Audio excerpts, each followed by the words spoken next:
Good afternoon. Good afternoon, ladies and gentlemen. It is 12 noon here in the Houston, Texas area, where we are going into our fifth session of the virtual symposium celebrating Jordan Peele's work. Good afternoon. My name is Teresa Dowell-Vest. I will be your cruise director for the next hour and a half.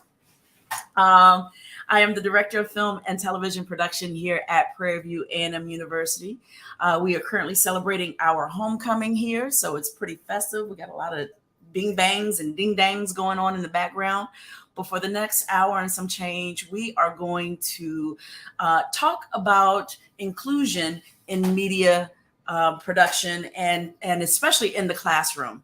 I'm excited to have an amazing panel of filmmakers, educators, artists, leaders, activists, and quite frankly, a panel of just boss women who are leading the way in production. And I'm just speechless, quite frankly, to have this panel together.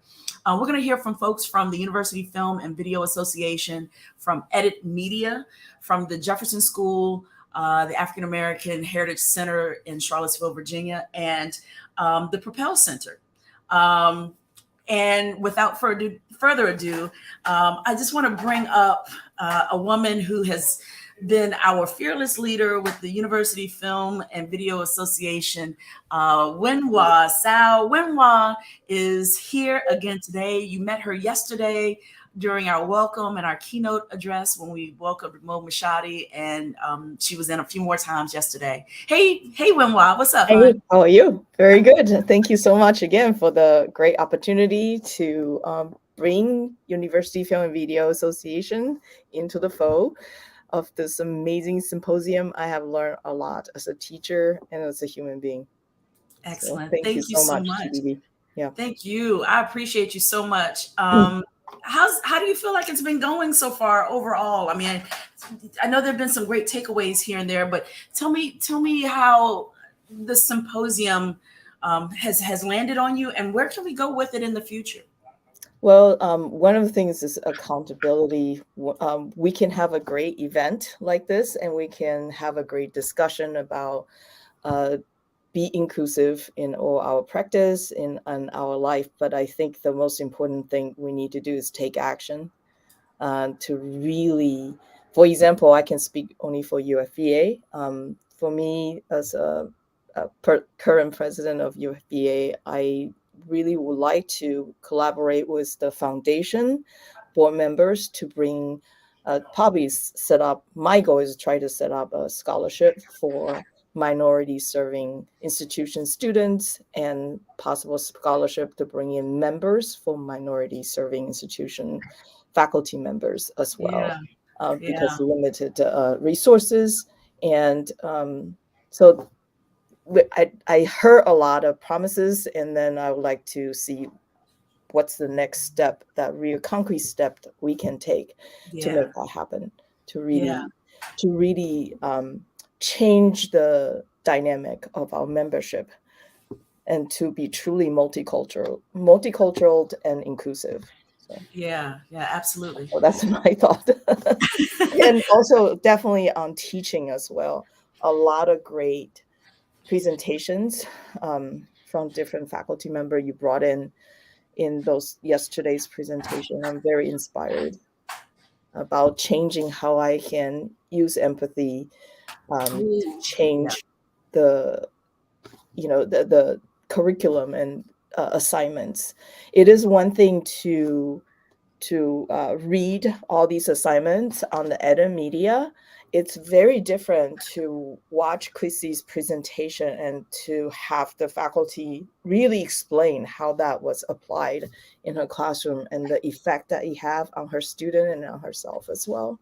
Yeah. So I'm very inspired by that. Ooh. It's almost like opportunities like this, and certainly when it comes to something like a virtual symposium, our national conference that we have every July through the University Film and Video Association, those opportunities to collaborate and turn ideas into functioning, practical curriculum is among what's most exciting for me in an exercise like this. And so I'm especially excited to have the collective that will be joining us in this particular session.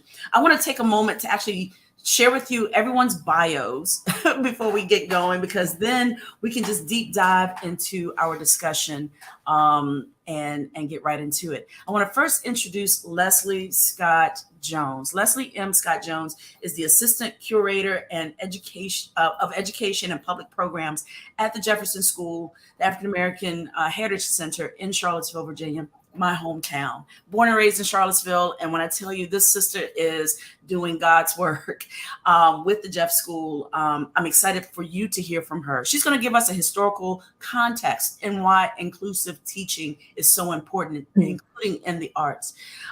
Leslie, she joined the Jeff School towards the end of 2017.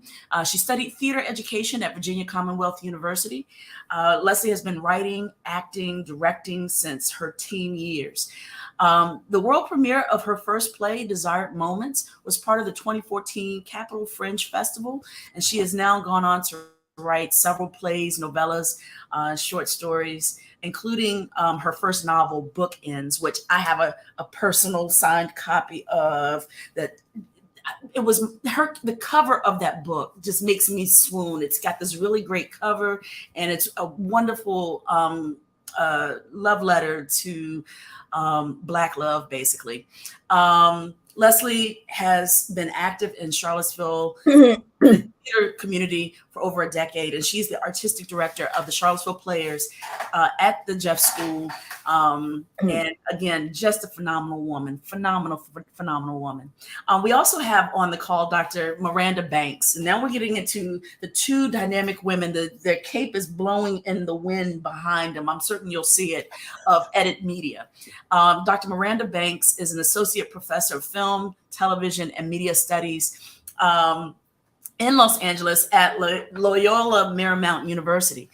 She's an associate professor there. Her primary area of research is American film and television industries, with a specific focus on power dynamics in creative production.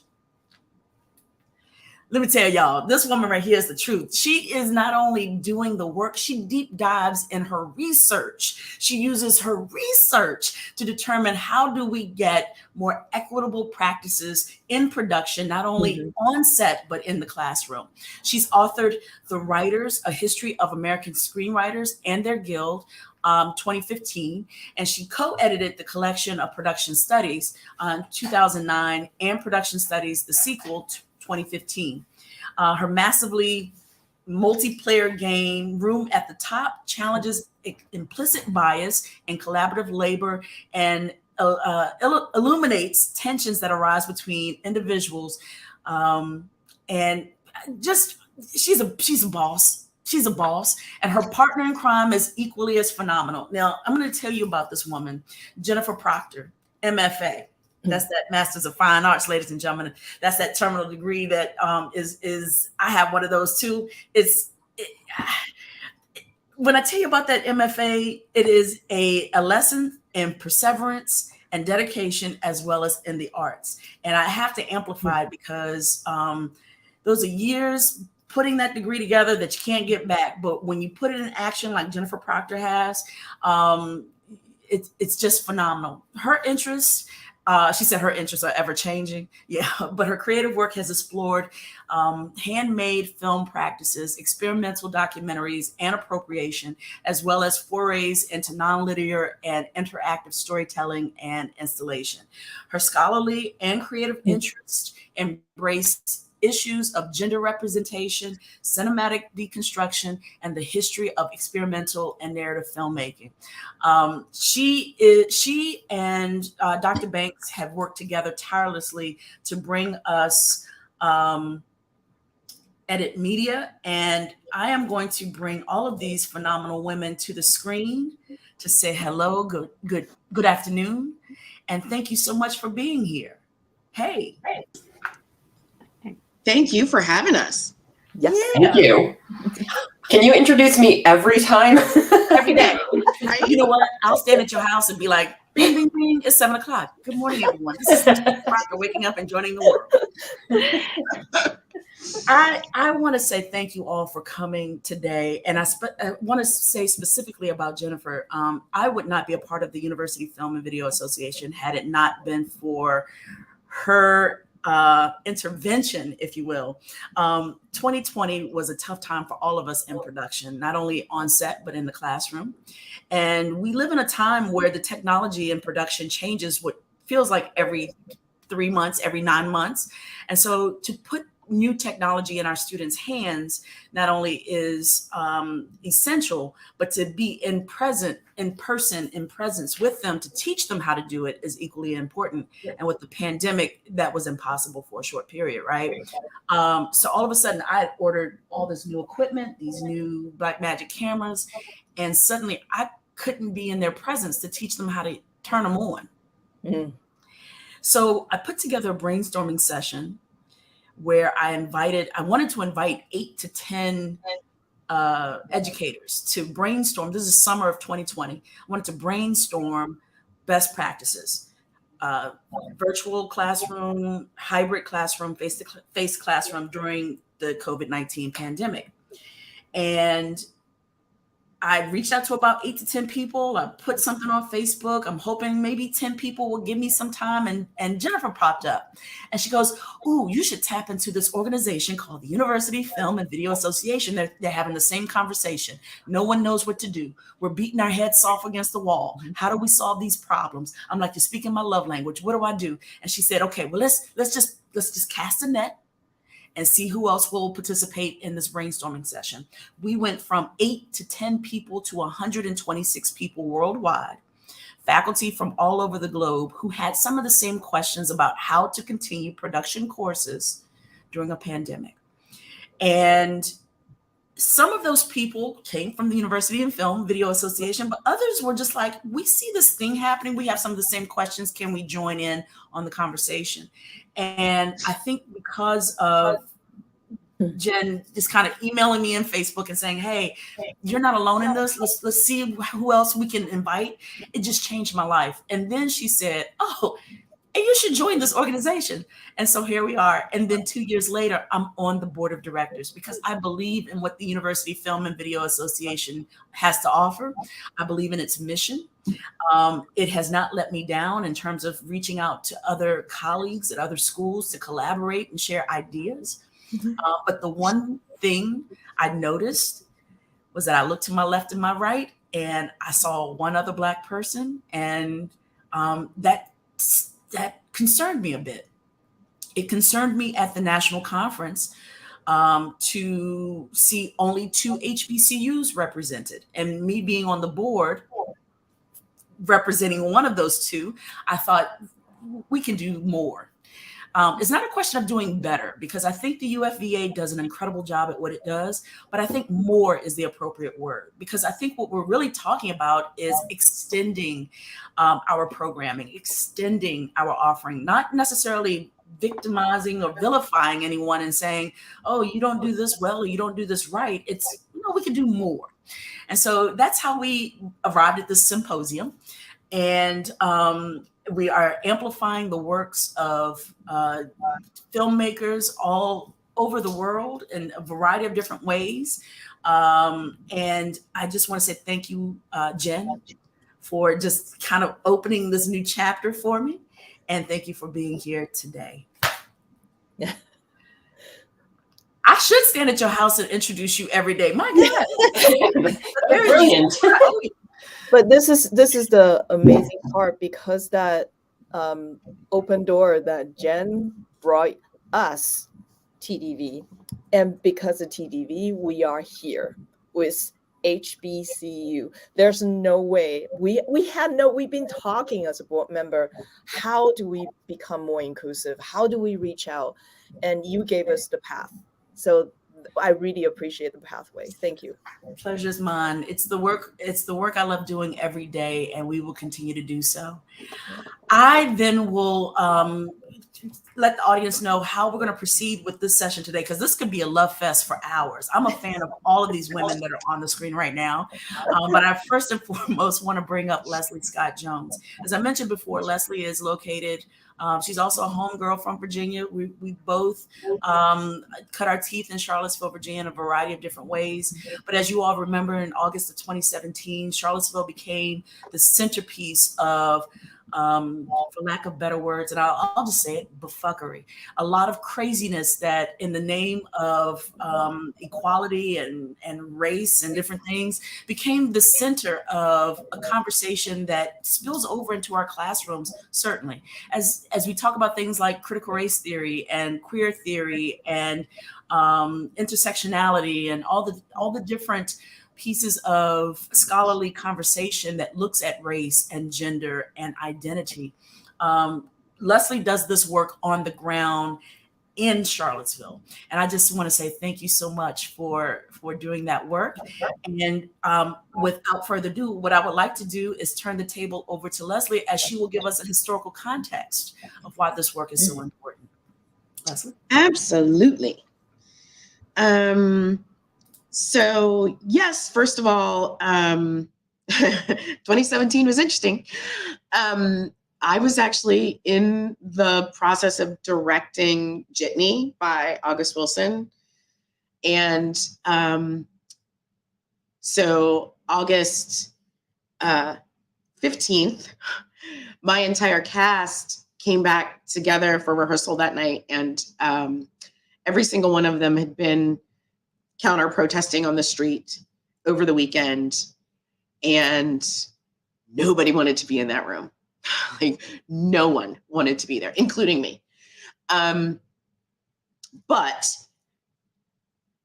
because I was the director, I had to come up with some reason for them to be there. And I had no idea what I was going to say to this room of 6 men and 1 woman cast. And I just said to them, it is no longer about doing a play or even doing a play well. This is now about proving our humanity. And that seemed to be the thing that got us through doing that show at that particular time. So I do have for some reason, my slides don't want to show, but that's okay. We're gonna fix it. Not a problem. While she's working on that, because I just saw that too. I saw that blip up and I was like, oh, you know what? I have some questions as she pulls that up, which she is managing right now. So when you saw all of the activity unfolding in Charlottesville, what were some of your thoughts as you were watching? I know I think I got a text from you, as a matter of fact. Do you see what's going on in Charlottesville right now? And I was like, what is going on in Charlottesville right now? I had no idea what was happening, because I was here in Houston, and suddenly I turned on the news, and it was the night before. It was the first day with the tiki torches on campus. On campus. So that was the 11th. Yeah. And I wasn't there. I wasn't in person on the 11th, but on the 12th, I wasn't marching with everyone, just because that's not a space that I feel comfortable holding. Yeah. But what I did was I arranged at a local bar and restaurant to have like an artist's showcase, basically. So anybody that wanted to like come and like, you know, play a song or share a poem, or, you know, we had these huge pieces of paper lined out on picnic tables for people to draw, like whatever kind of art you engage in. It was like, just come and do that, like in opposition to what's going on over there. Yeah. And unfortunately, at the end of that day, they started, the Nazis started like branching out into town, and people, fellow activists of mine, like came and got me, and they're like, no, they are now around hunting for people. So get in this car and we're going to an undisclosed location until we know everything is safe. And it was so smart too, because I remember Wes Bellamy, who was on the city council at the time, instructed. So here's what it looked like to me, and then we'll turn it over to your presentation. I remember looking with the riots and stuff. I'm like, I don't see any Black people. I don't see anyone I recognize. And I know they trampled my grandmother's yard. My dad had to go and fix my grandmother's front fence and everything, because her place was right down by downtown, right off of 10th and Page. Right. And he said they're everywhere. He was like, they're everywhere. Yeah. And I just kept watching the TV screen, and I'm on the phone with him. I'm like, I don't see any of us though. And he goes, everyone's at Tonsil Park. Yeah. There was at the last minute, it was a school giveaway. He put together a basketball tournament and a back to school backpack giveaway. Yep. Just to get everyone from our community away from all that. And he was like, this is not our fight. We are not going to be a part of this. We're going to be someplace around town. And it essentially saved lives. I'm certain of it.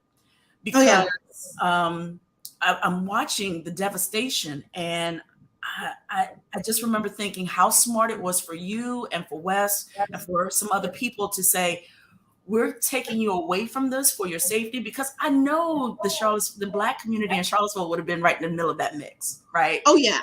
Ready to and roll. Some of us were like, there were members of, BLM that were absolutely in the thick of it for that entire day. Like, a friend that, that we both know, David, he was literally standing right next to Heather Heyer when she was hit by the car. He's in that photo that won the Pulitzer. He's the one that's airborne with his feet, his ankles literally broken in the photo, and he's airborne after the car hit him. He's the young man you see in that photo. Okay, this is a whole different discussion. Yeah. Because it kind of goes into what I'm here to talk about, but yes. Go for it.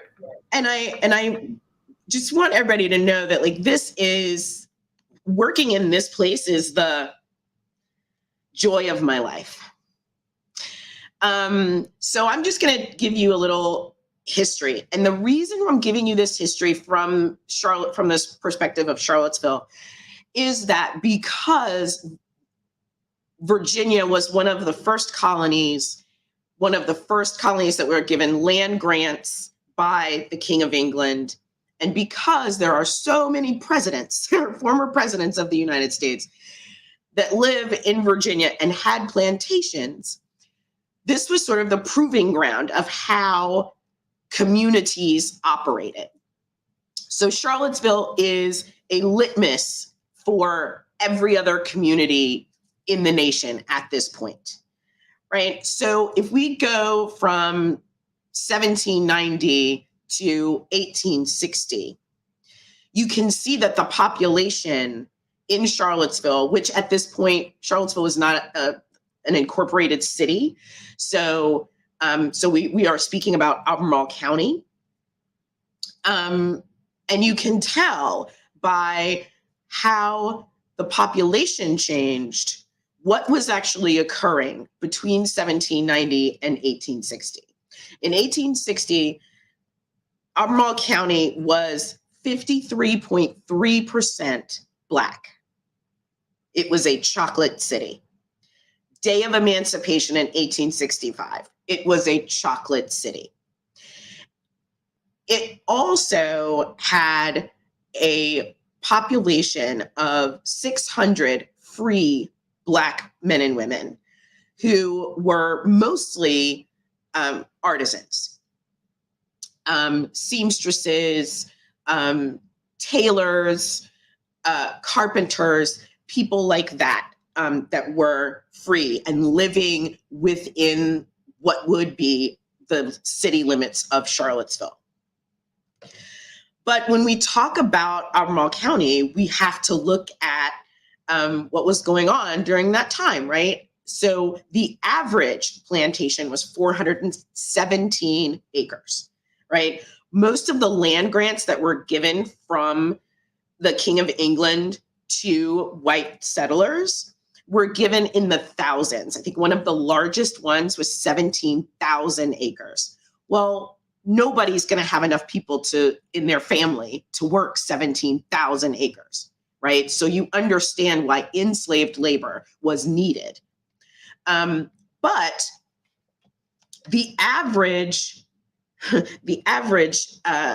cost of this land was in 1860 about $9,000. But that translates to almost $300,000 in today's money, right? From 13,000, almost 14,000 people enslaved. So that makes Albemarle the fourth richest county in the country at that point. And all of that is because of enslaved labor. So the very first thing that Black people in Charlottesville did at emancipation was form a school. It was called the Jefferson Graded School. In 1865, it was opened by Isabella Gibbons, who you see in this picture. She is the only woman on the back row, and she's holding her diploma. This is the graduating class of Jefferson School in 1872. Isabella Gibbons was enslaved at the University of Virginia, and so was her husband, William. She would go on to be the first principal of the Jefferson School. So the very first school was started literally in a building that had been a Confederate hospital during the war. It then moved to the basement of a church. And then in 1894, there was an actual 4-on-4 constructed schoolhouse that is on the same property that the building we are in today is on. But the people of Charlottesville kept asking for a high school because the original school only went to 8th grade. So if you were Black in Charlottesville, you would go through to 8th grade, and then your parents would have to pay to send you out of town to finish high school. And the Black community spent years hounding the city to build them a high school. And finally they did in 1926. And that is the building that the Heritage Center is occupying right now. So just to give you a little snapshot, right? 1787, Jefferson writes his notes on Virginia. And in that piece of paper, he basically says that he believes that Africans are inferior to white people, right? 1860, Albemarle is the 4th richest county in the country because of the nearly 14,000 enslaved people creating that wealth. All right. The very first thing that happens after emancipation is the start of a school, right? So in 1926, we get the building that we are housed in today. In 38, they put in an addition. And in 58 and 59, they did another addition onto the building because that was during massive resistance and because they did not want to integrate schools in Charlottesville, they just added on to the Black high school. Once in 58 and then again in 59, they actually put on a gym at the end of the building. So this building is literally 4 acres long because of all of these additions. So I want to just go back to, if I can. Hold on. Resume slideshow. I just want you to look. If we can, hold on. If I can just, because I want to, it's interesting when people come into our gallery, because these,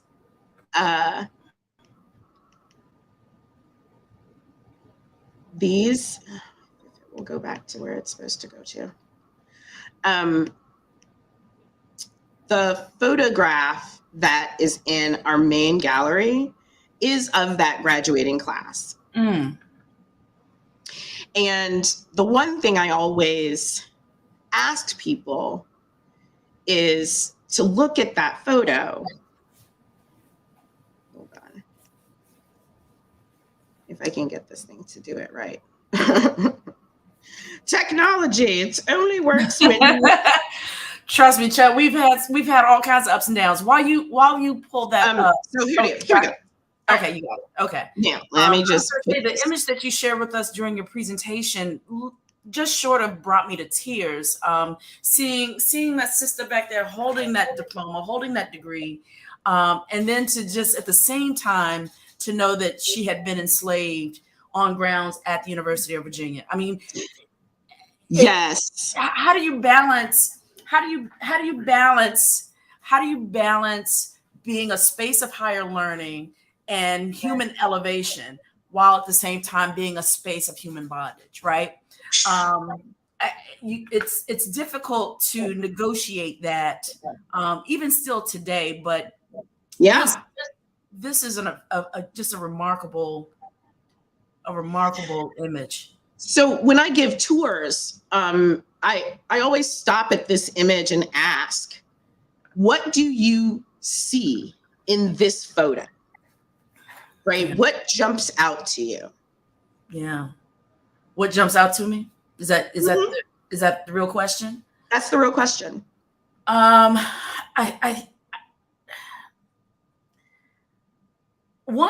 jumps out to me is so the people in the back, they are also students, or are they instructors? They are all students.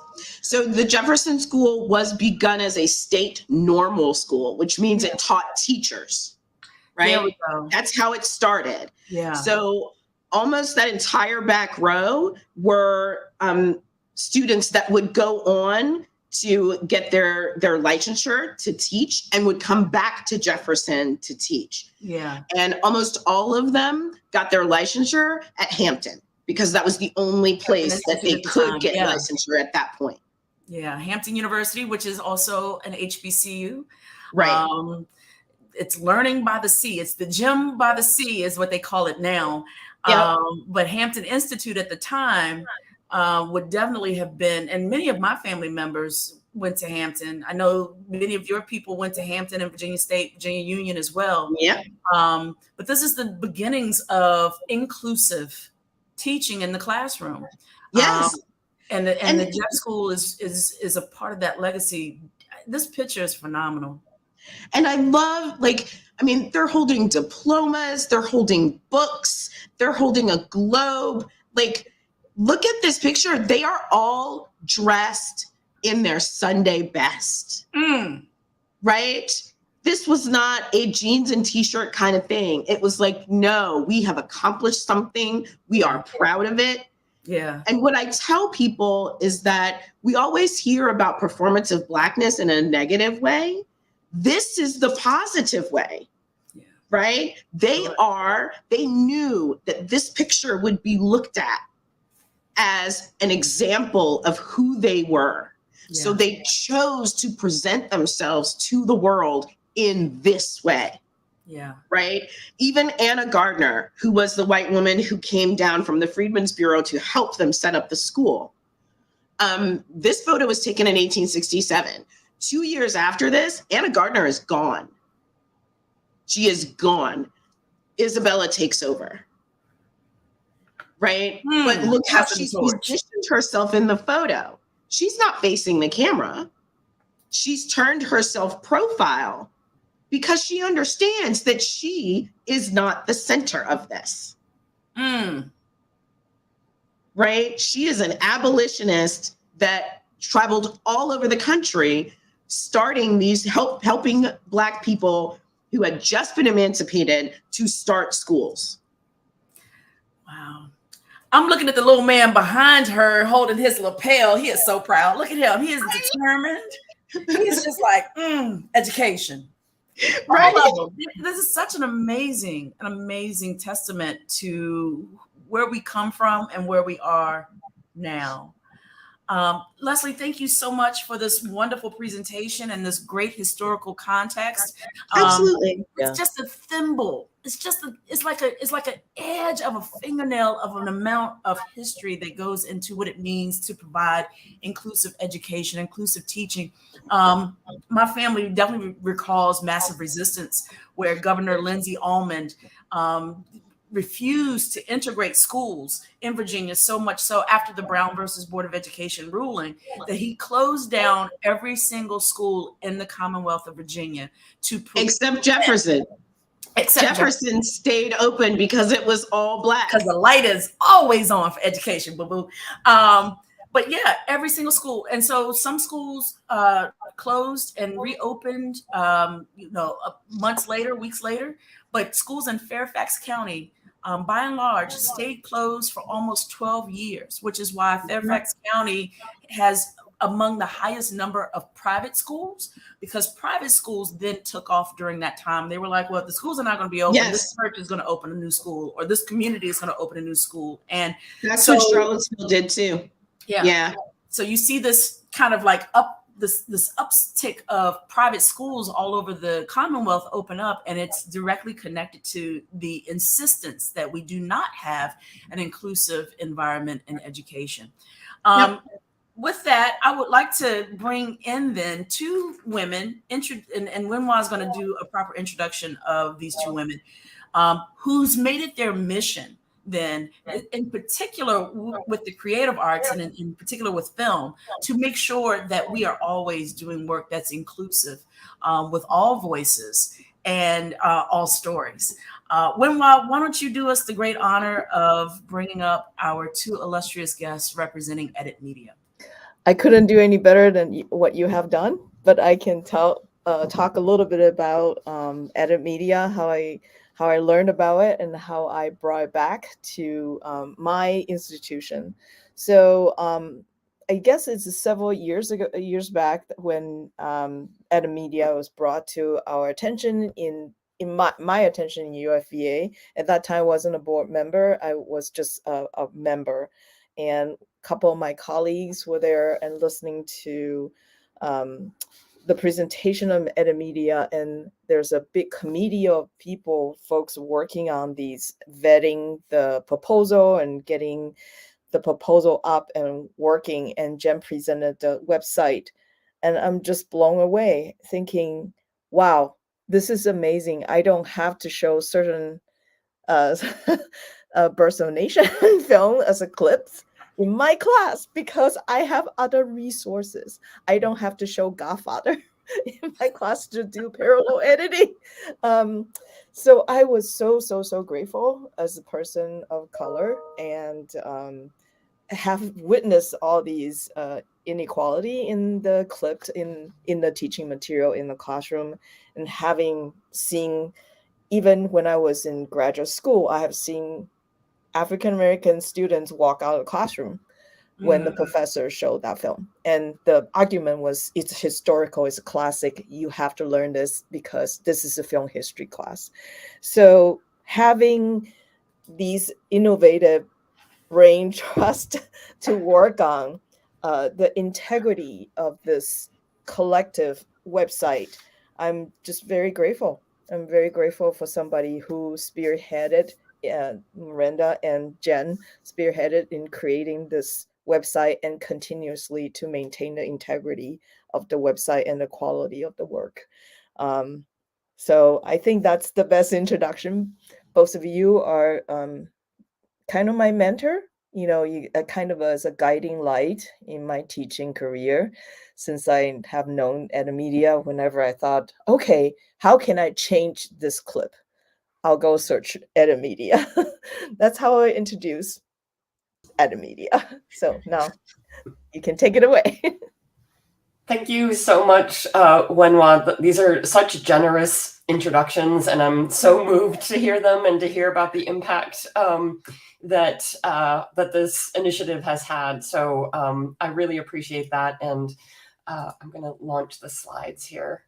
And as Jen does that, I will just echo the same thing. I'm so touched and honored to be a part of this, and for Edit to be a part of this. And while Jen and I are here representing Edit Media, there are many of us here that go beyond the two of us. So we really encourage you, as we're talking, to look at the website and to continue to connect. But I want these. I'm gonna cherish these introductions. What a way to start a weekend. And I also want to thank Leslie. That was an incredible presentation. Thank you so much. Thank you, TD. Thank you, UFVA, Prairie View A&M, for putting on this incredible symposium and for asking us to be a part of it. There's just so much here, and it just speaks to how much more we need to be having these conversations. So Miranda and I are just going to spend a little time kind of talking about Edit Media, what we do, what resources we offer, and extend an invitation to others to join the initiative. And Edit Media, of course, stands for Equity, Diversity, and Inclusion in Teaching Media. And as Miranda mentioned, although we kind of describe ourselves as directors, we're really more the facilitators or instigators of a variety of different events and resources that extend much beyond us.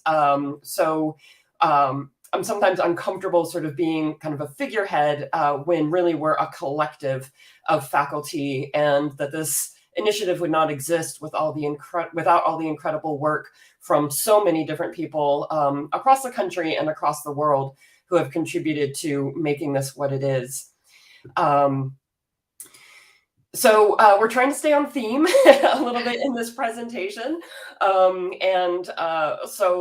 we're going to kind of talk about some of the monsters or the ghosts that sometimes haunt us in the classroom as we're attempting to be inclusive, and the ghosts of education's past that remain present in the classroom.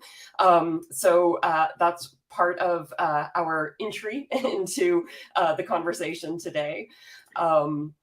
And so I'll just spend a couple moments talking about the horror that sparked Edit Media, that is sort of our origin story. And Edit Media really did grow out of UFVA.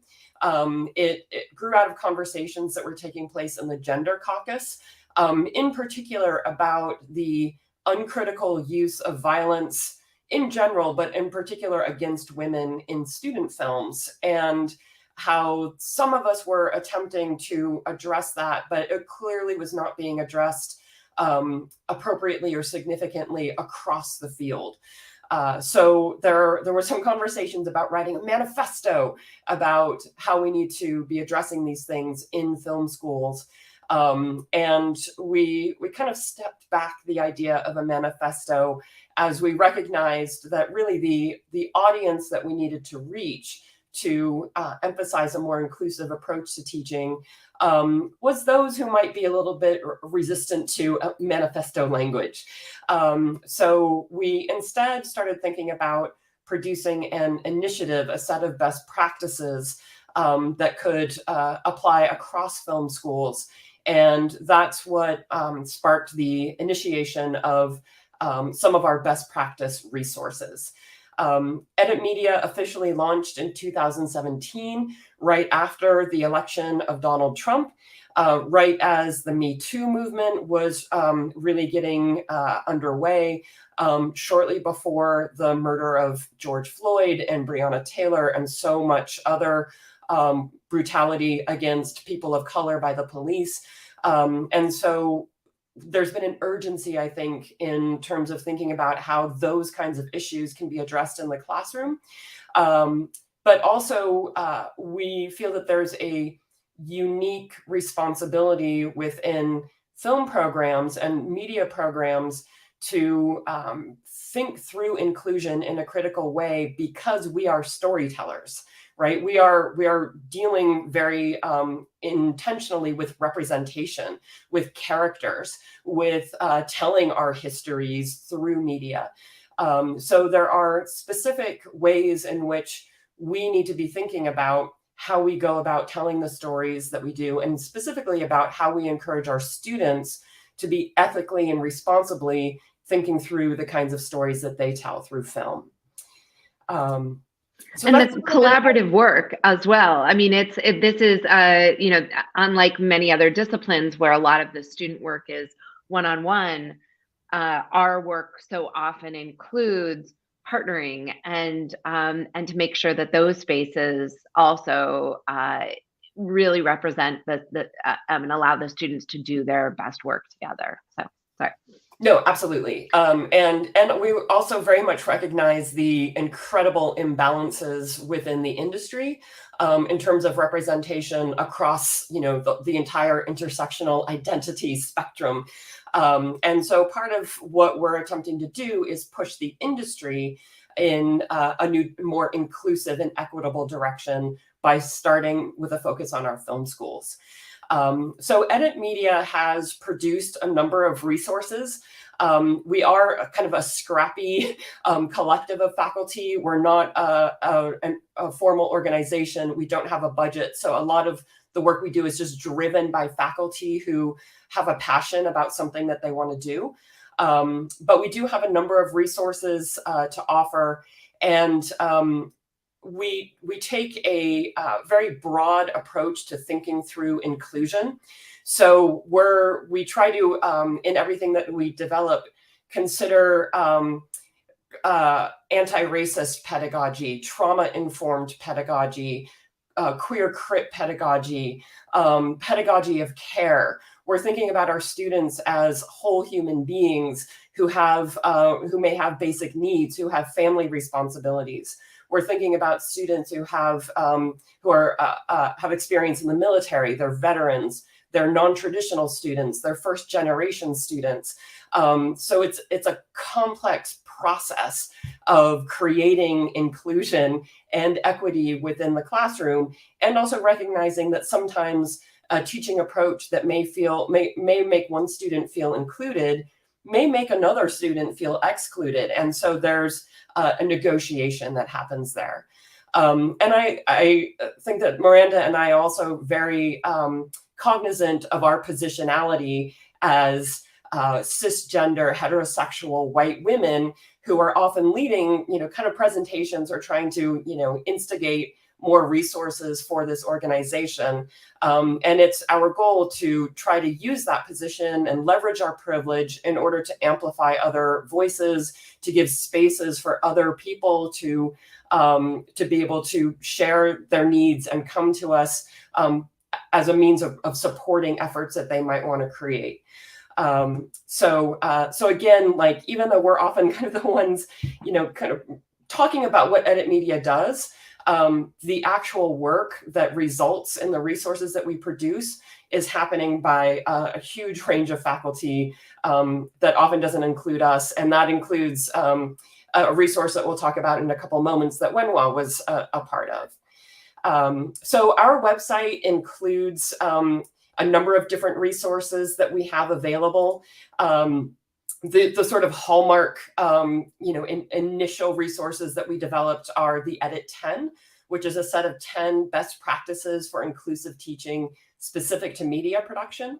And that was generated through a wide literature review of inclusive pedagogy, focus groups that we conducted around the country with faculty and students, surveys that we conducted with students and faculty around the country.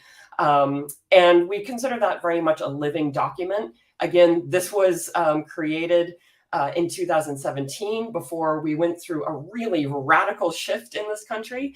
And so there's probably ways in which that document can continue to be updated. And so we think of it as a living document.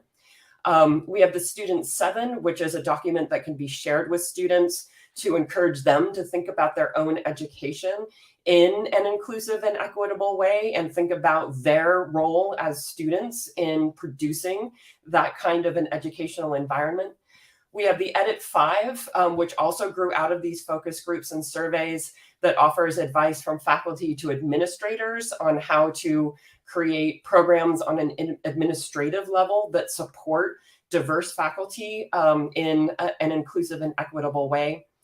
And then as Wenhwa mentioned, we have a database on our website that we're constantly adding content to that provides teaching resources. So it might be film clips that help to exemplify a certain kind of film technique, but feature makers and casts that are diverse in a variety of different ways, assignments that can be used, syllabi that can be used. And then we have a regular blog that shares sort of bite-sized pieces of information and approaches that you might be able to use in the classroom.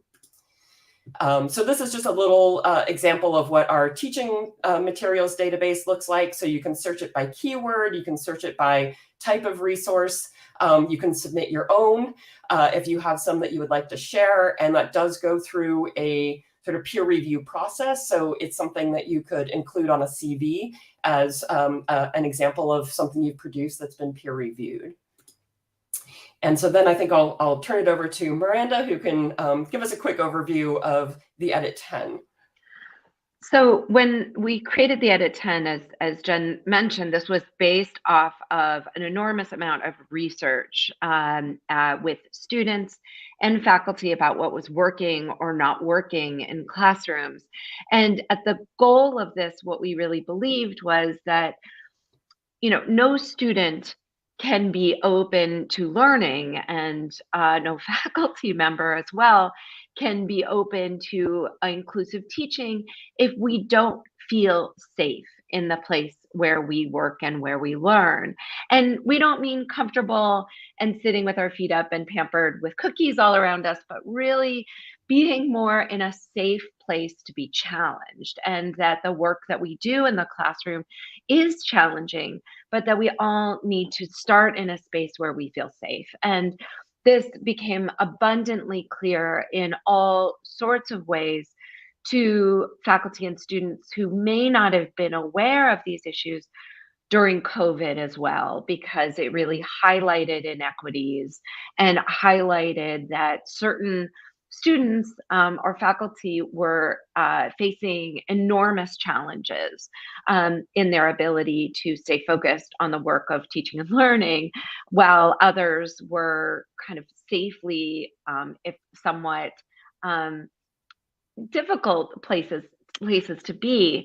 But really what we wanted to do was create for faculty a resource guide that could both kind of raise the floor for people who were new to thinking about issues of equity and inclusion, but also challenge those who were closer to the ceiling to keep pushing and progressing things forward. So the idea of these best practices was to allow each faculty member to teach to their own expertise, to encourage autonomy in the classroom, but to really foster students' creativity. And it wasn't about providing solutions, but rather about providing frameworks for teaching in a way that addressed the needs of diverse and ever evolving student body that was unique to whatever institution a faculty member was at.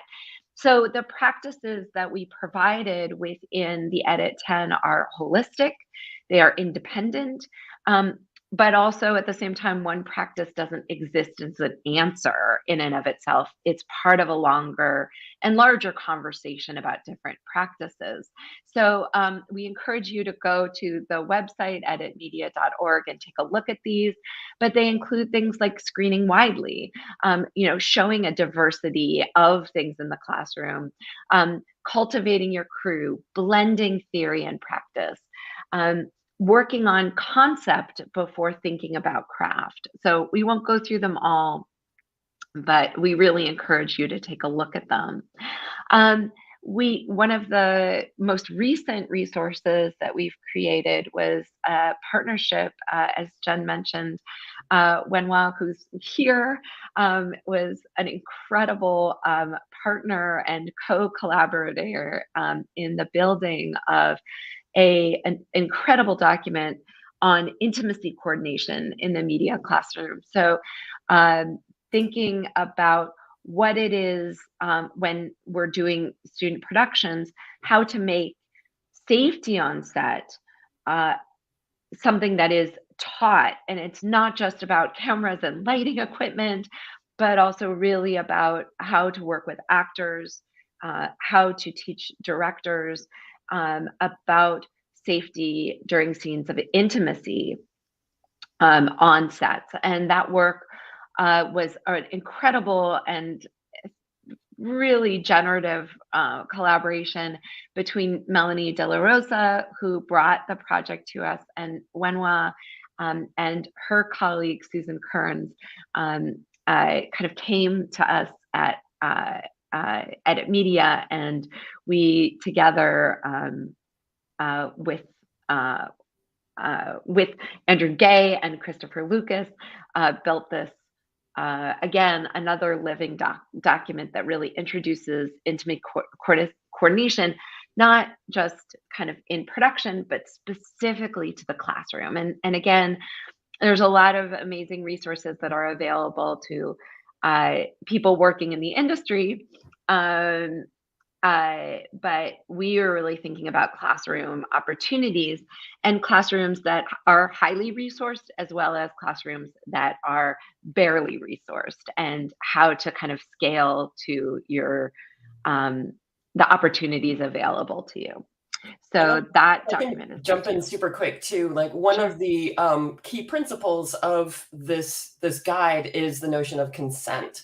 And so that this guide, although it's focused on intimacy coordination, can also serve as a launching point for thinking about the role of consent in classrooms in general, and boundaries, and how to, ensure that students, when they're collaborating, are doing so in a way that respects their individual boundaries, whether it's in making a film or just, doing sort of general group work. So that's another sort of core principle that we're thinking about, is just how consent is part of how we think about safety on set.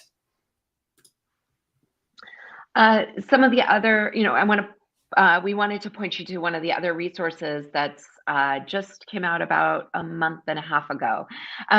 So about a year and a half ago, Jen and I were running a series of workshops for faculty who wanted to make a commitment to doing anti-racist and inclusive work in their classroom, and in building a kind of community of practice. We started doing a number of events, and one of those events that was really well attended, had hundreds of people join, was a talk that we gave called Anti-Racist Pedagogy in 2021. And after that event, the members of the Journal of Cinema and Media Studies, which is part of the SCMS, the Society for Cinema and Media Studies, it's their main journal, asked us to build a document as a kind of teaching dossier for them, using the speakers that we had during this panel to give advice and to talk about what they did, and have it be a document that could live longer. So we actually were able to publish that. It lives online at JCMS, and it's called Anti-Racist Strategies for Inclusive Film and Media Education.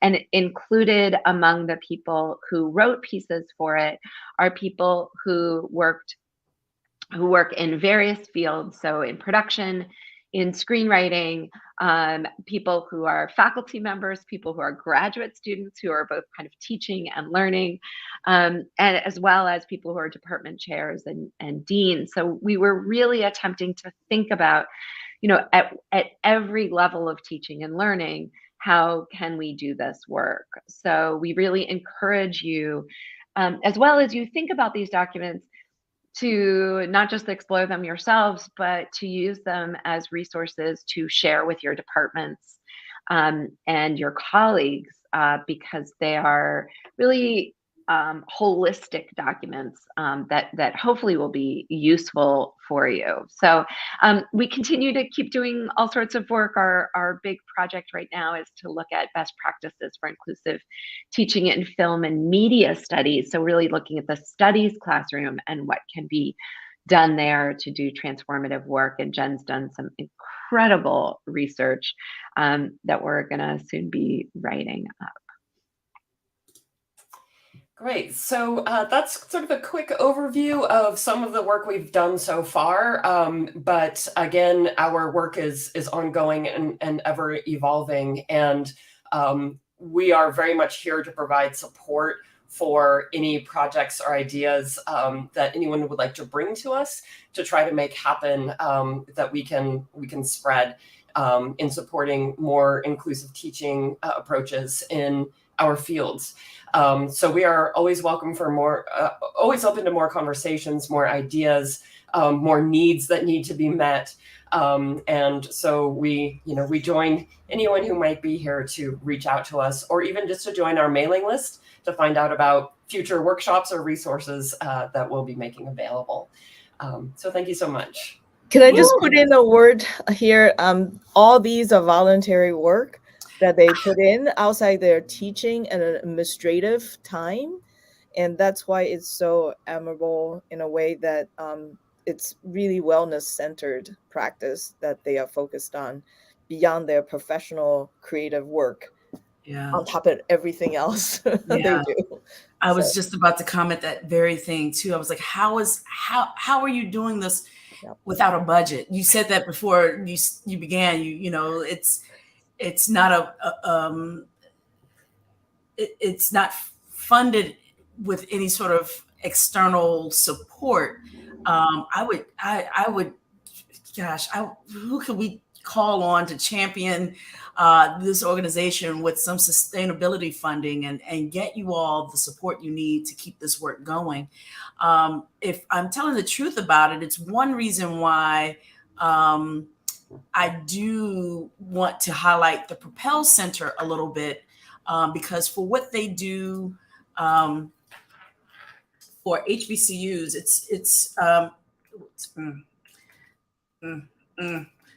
all of a sudden my brain shut down. I was going to go to the website, but the Propel Center is an offshoot of the Ed Farm, which is based in Alabama. The Ed Farm is an incubator type organization where, just like with Edit Media, they have identified some of the blind spots in education, especially in higher education. Well, Ed Farm works primarily with K through 12, and they've moved now into higher education, which is where they've created the Propel Center. The Propel Center is now based in Atlanta. In fact, I think they're going to take up residency at Clark Atlanta University, which is a major HBCU in the Atlanta region. And what they are charged with doing is identifying programs, not just in arts and entertainment. They also give grants to universities that have new health initiatives.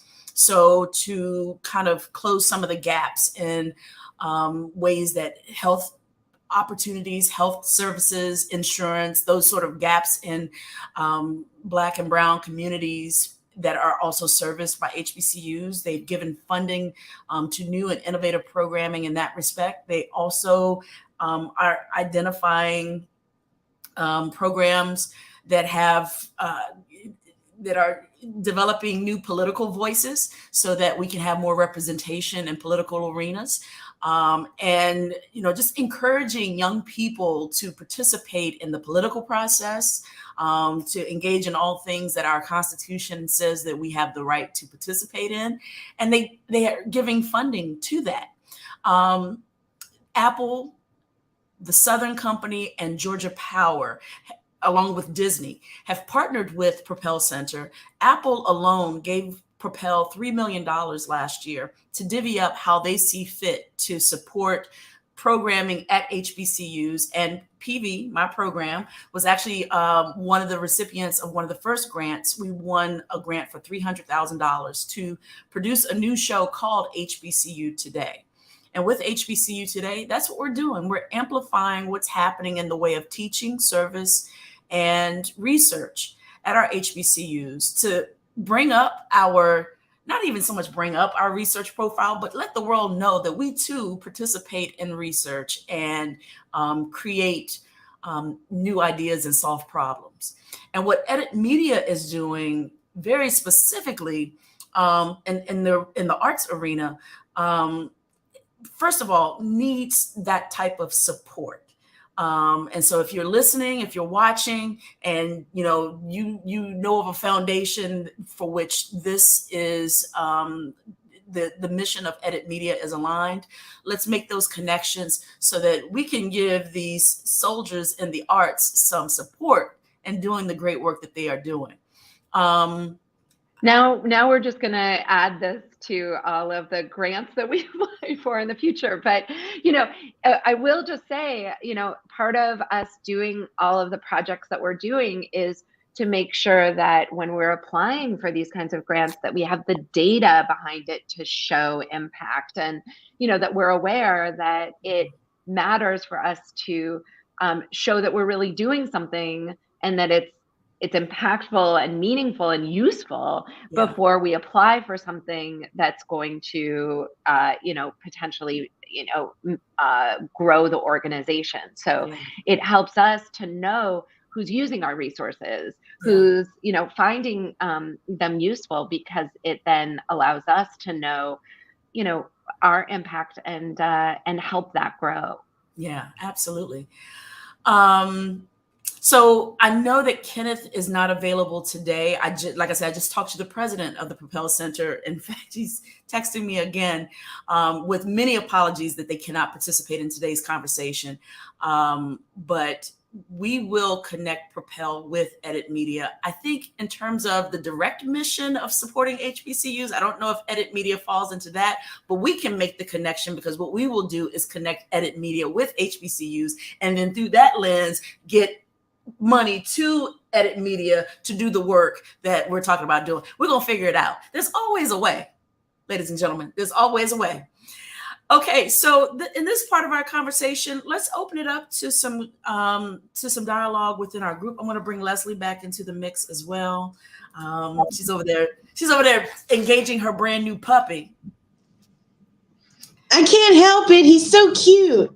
Yeah, whatever, cute stuff. I wish I had cute stuff in here. Jen has a kitten, a cat over there walking around, cute stuff. Leslie, listening to the work that Edit Media does, and given the historical context that you initiated this conversation with, tell us, through your lens, how can we use an organization like Edit Media, or specifically Edit Media, on a broader scope? Whether it's through HBCUs or K through 12, their services really do help faculty in particular with ideas and innovative ways of approaching the arts in the classroom. With your experience, in what ways could you see them fulfilling a gap? I think, well, one of the things that the artists that work with me run into is they are not taught how to enter art through their own lens, right? So a lot of artists that work with Charlottesville Players Guild are pleasantly surprised when I tell them that, we work from within the Black aesthetic, which means, a lot of the things that you learned in normal, and I'm using quotes, normal practice, just don't apply here. There's a very different way of entering the practice that the Black aesthetic offers. And I've had actors come to me afterwards and be like, wow, I never even, like, nobody taught me this. It's like, right, because unless you have a Black theatrical teacher who also had a Black theatrical teacher, like, you're never going to get that. So I think the best way to make impact is through curriculum building, right? Whether it's at an HBCU or a PWI or a high school or whatever, just making people aware that there is more than one way to enter practice. Yeah. And that all of those roads are valid. And that, you know, I mean, what my high school theater teacher served me well. It really did for the first, like, you know, 20 some years. But I needed something else to get me to the next stage. And, you know, if I hadn't met mentors like Dr. Tanya Pettiford-Waits, you know, I wouldn't have clued into that. Sure. It sounds too that with an organization like Edit Media, a big piece of it is really getting the word out that you exist, that your resources are available, first of all, in a virtual context. I spent some time looking at your website, and it's an embarrassment of riches, quite frankly. I'm going to share it on the screen here in just a second. Let me, there we go. All the ways that, and you expressed this in your presentation, but all the ways that Edit Media can help you immediately can be realized in this tab here, the teaching materials.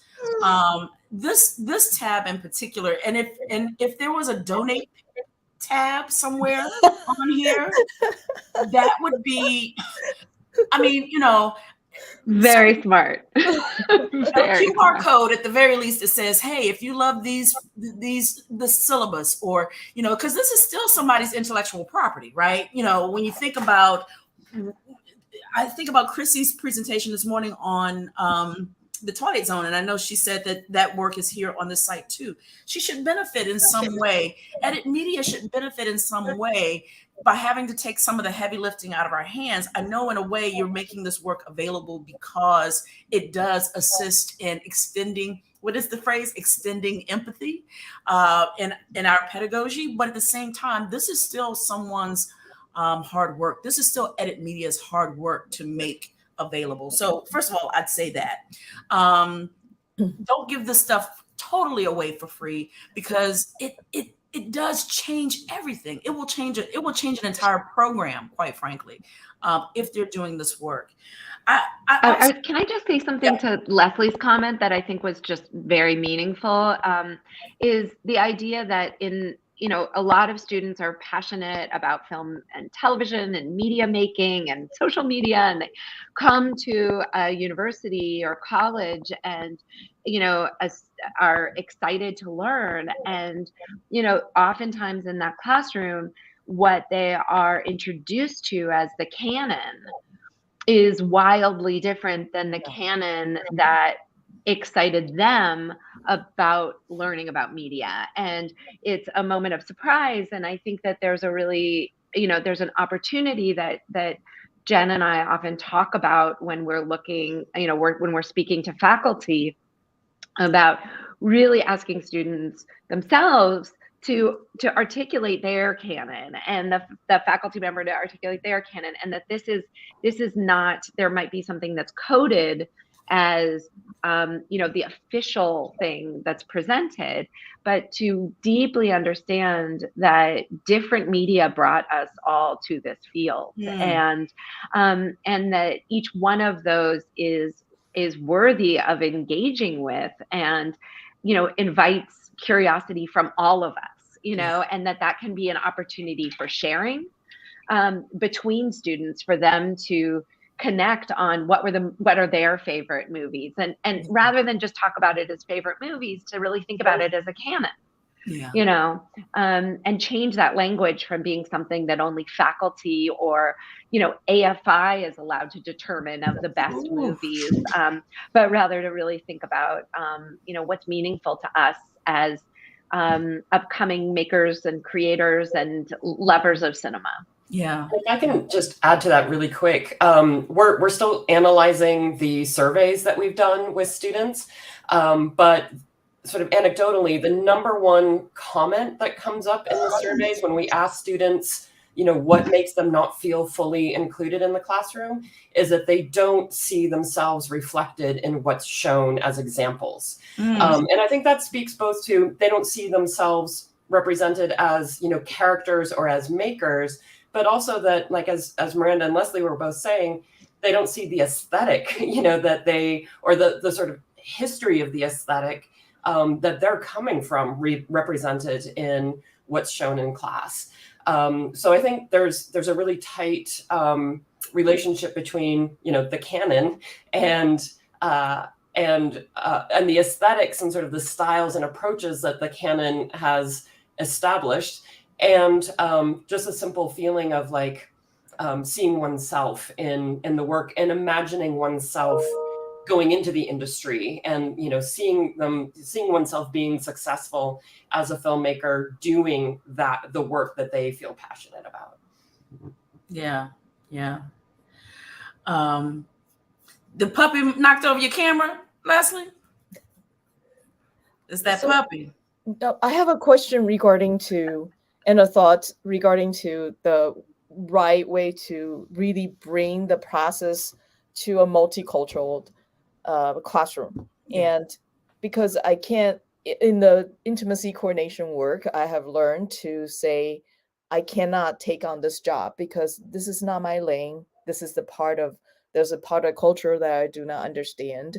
I will recommend somebody else to take on this job. So perhaps Leslie and maybe TD can also talk about when we have this really wonderful resources like Edmedia, and then there's a really great examples of classroom teaching material. How can we be more inclusive once we started, like we got a mandate from the higher up from the administrator, say, let's create this, let's redesign the foundation class, make it more inclusive. So who am I to make that proper judgment? How can we reach out for some sort of mentorship? Perhaps it would be the next level, just like in intimacy coordination. If I am asked to do a job and that's not an area I'm comfortable, I will ask for a cultural consultant to be hired on the film set. Could this be a possibility of something that Edmedia would consider to create a list of a cultural consultants, sort of kind of positioning to say, if you're creating any curriculum that is you want to check, or peer review, kind of like if this is really truly inclusive in terms of your curriculum, your work example, your assignment, maybe there could be some sort of support on vetting overall curriculum in details. That's just a thought, because we want to move towards the right direction, but I also understand my limit, so that's why I have this question. Yeah, I think having someone to look at your curriculum and say, hey, this thing is missing, or you might think about adding, is a great way to make sure that what you're presenting is a full representation of the American canon. Like if that's what you're teaching, like I always tell people, like there's Black theater and there's white theater, but all of it really is American theater.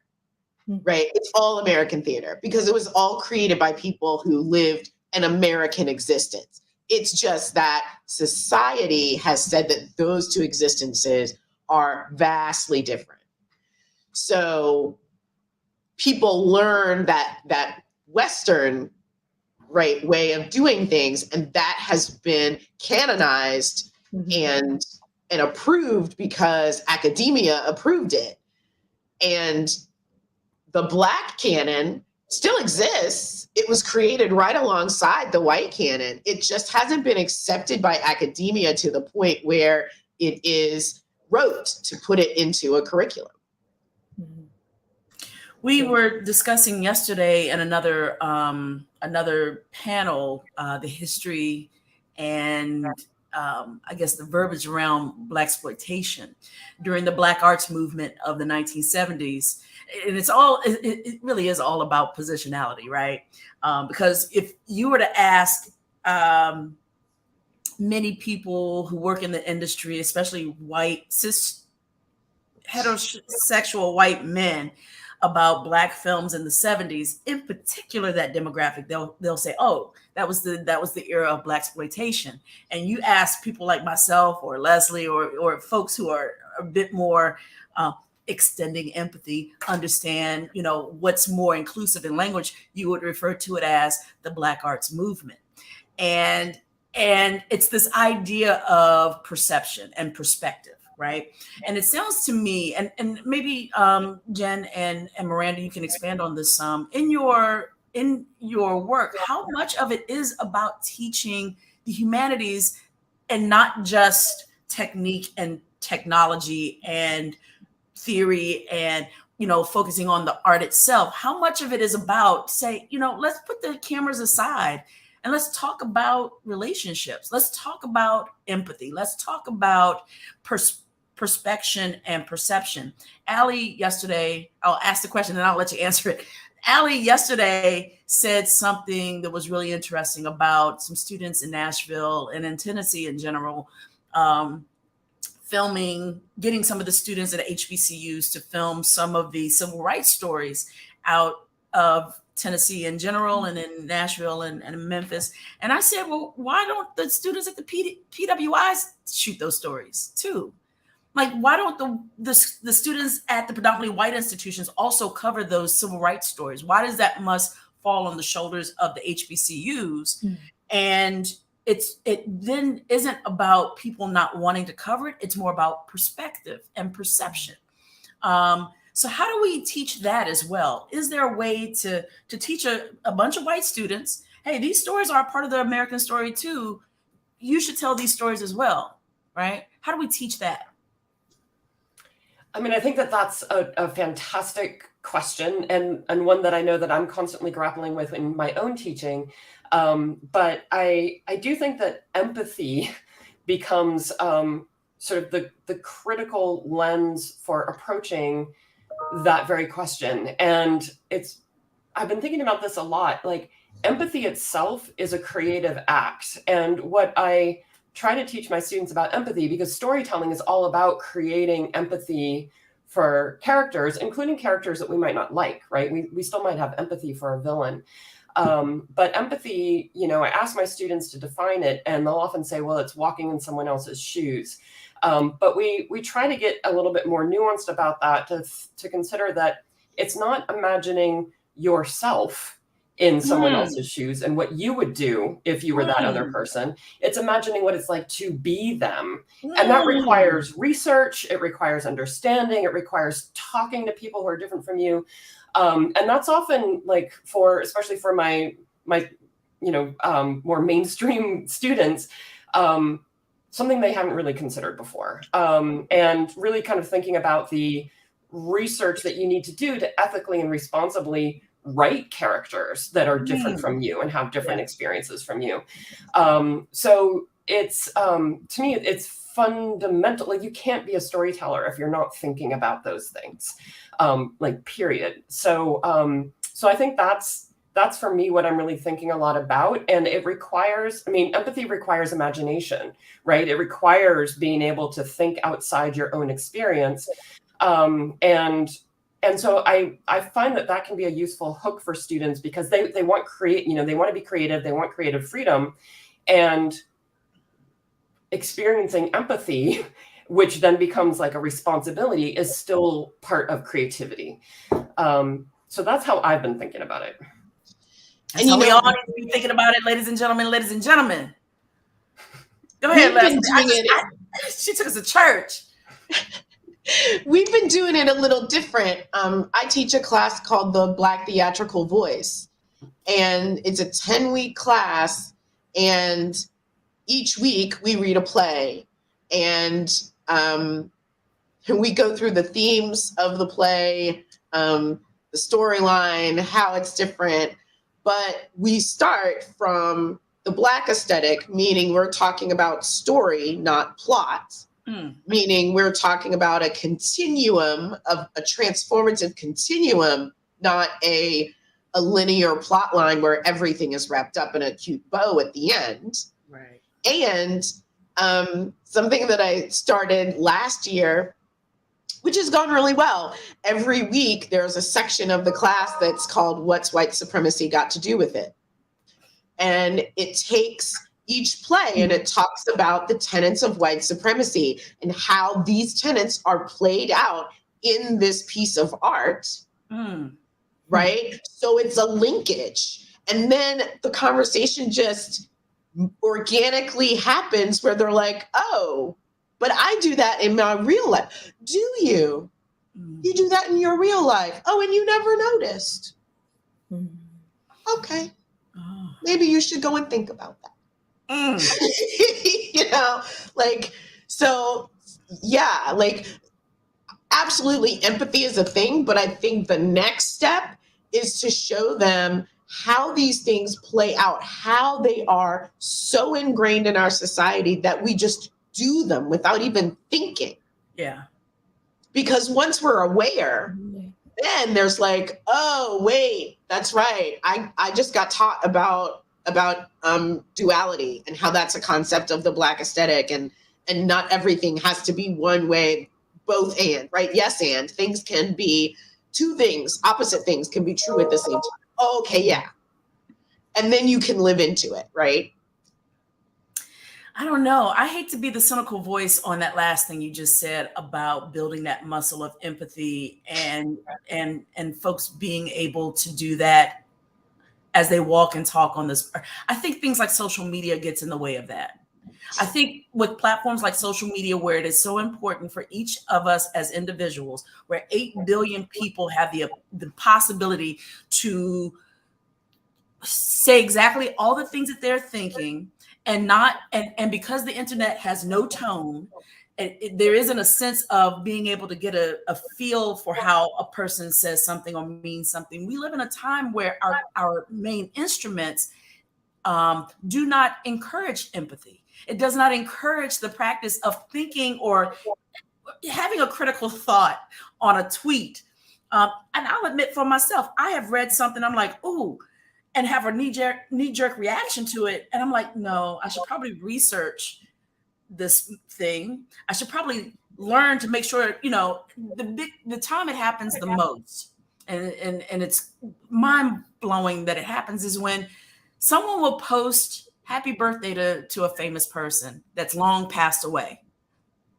We know that person has passed away, but then it will somehow turn into, oh, so-and-so just died. So-and-so just passed away. And it's like, if you did some research instead of just taking that tweet for that its sole value as it is, and learn about what was being shared, maybe you would know that person died 5 years ago. We wouldn't have this trending thing.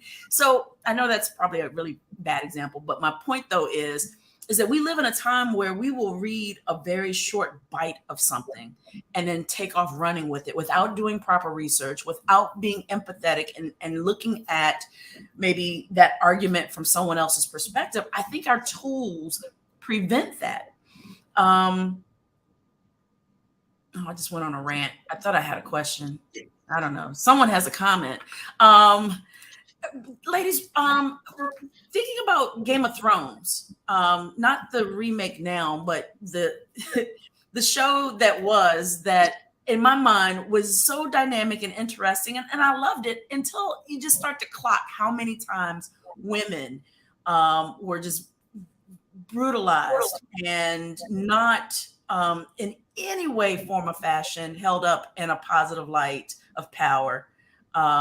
Either it was so far weak and docile and not being able to care for herself, or Cersei which I mean, I kind of like seriously, but that's beside the point.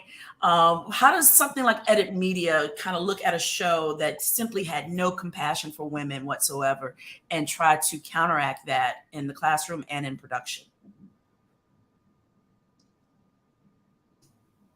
Miranda, do you want to take that one? Well, I think I mean it's complex, and also the show transformed over time.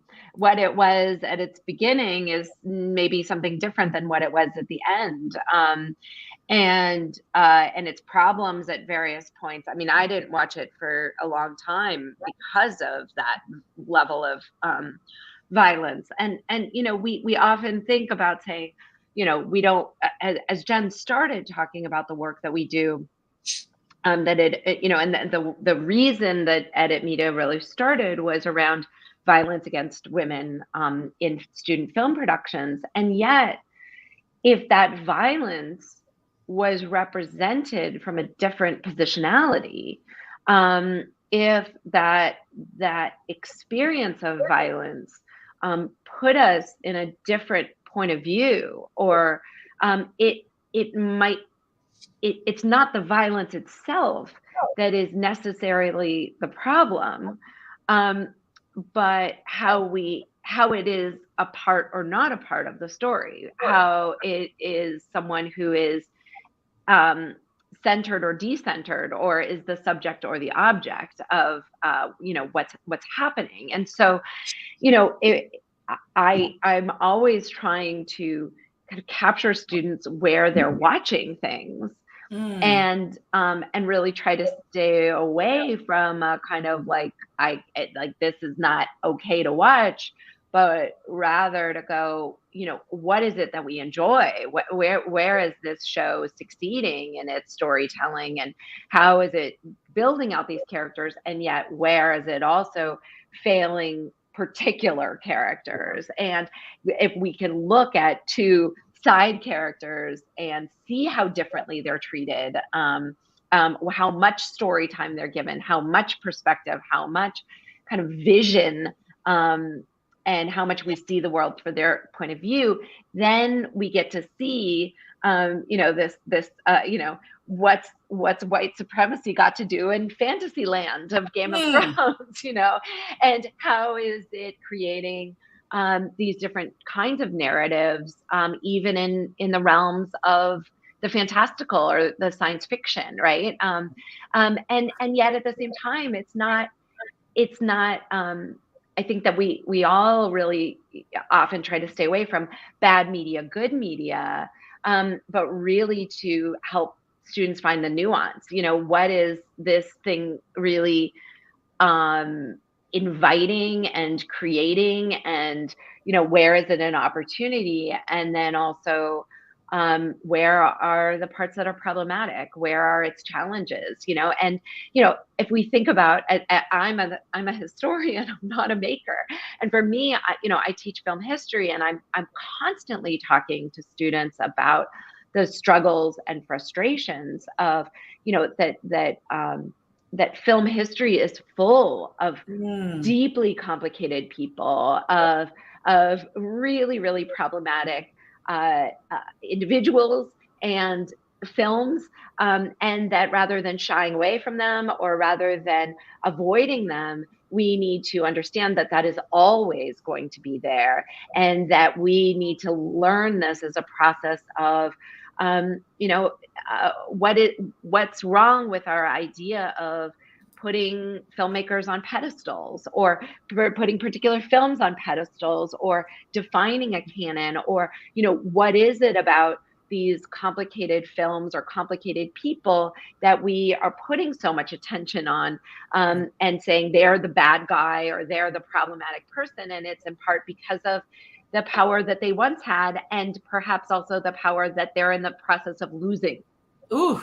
And it is only in the process of them losing power that we are willing to take a stand and suddenly say, oh, this person's bad, that, Harvey Weinstein wasn't attacked and, wasn't kind of brought up as a problematic person until his career was starting to go down, right? Sure. And so it's much easier to put him on the attack at that moment. So I that's what I love about film history. That is what I love about this field is let's get into the weeds and let's not kind of make it so easy, but rather teach our students how to have those conversations and how to have those difficult, in the same way that we talk about difficult conversations in our, in our classroom or on our campuses and, in our dorm rooms, we need to have those difficult conversations in our history books and in our understanding of,